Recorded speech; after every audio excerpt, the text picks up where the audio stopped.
Assalamu alaikum қазақ елі. Міне бүгін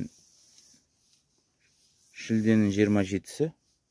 Біздер мына қошқарларды жылдағы әдет бойынша айырып жатырмыз қойдан.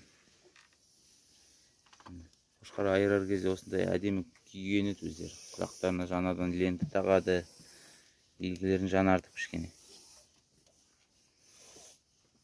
Мынау сол біздің жақтың қошқарлары.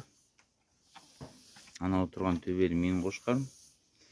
Мынау Жандос деген тумамның қошқары. Мынау Орал Ояққанның қошқары. Мынау Серіктің қошқары. Үлкен қошқар.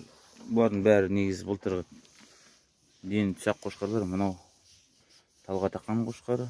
Мынау Ерболдың қошқары.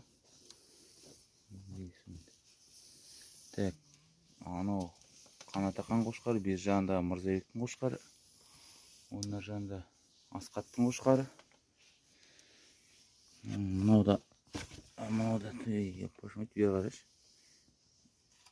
Кімнің қошқары? Ерболдың қошқары. Сағадаттың қошқары. Кажден түсіріп алайын. Қалдарға. Мынаның ені бар ғой да. Ені бар.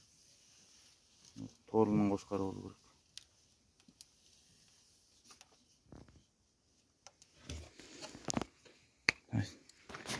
Ne olsun? Kısıtlı atı mı? Tekiler süsünü sürerim.